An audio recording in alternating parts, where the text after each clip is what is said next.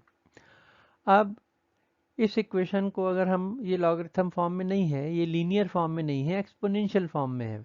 अगर इसको हम लीनियर फॉर्म में कन्वर्ट करना चाहते हैं तो इसका हम लॉगरिथम ले लेंगे।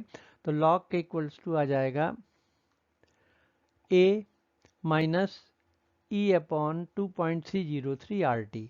इसका सीधा सीधा मतलब होगा कि अगर 1/टेम्परेचर और लॉग के इसके बीच में ग्राफ खींचें तो ये y equals to C minus mx के रूप में होगा, मतलब निगेटिव स्लोप के साथ होगा। इसलिए आप देखिए कि अगर 1/टेम्परेचर को हम ले लें x एक्सिस में, लॉग के रेट कांस्टेंट का लॉगरिथम उसको y एक्सिस में ले लें, तो हमको एक स्ट्रेट लाइन मिलेगी और निगेटिव स्लोप के साथ, और इसके स्लोप से हम E का मान निकाल सकते हैं।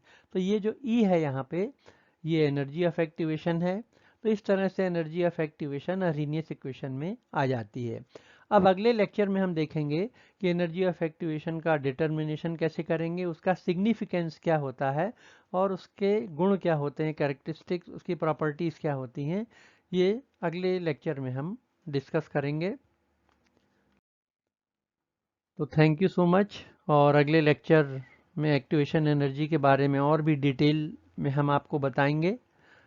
तो आप इस चैनल को, चूँकि हिंदी में ही सारा इसमें जो लेक्चर है दिया गया है आपको समझाने के उद्देश्य से, तो इसको सब्सक्राइब कीजिएगा और अपनी जो राष्ट्रभाषा है उसको हम बढ़ावा देंगे। Thank you so much.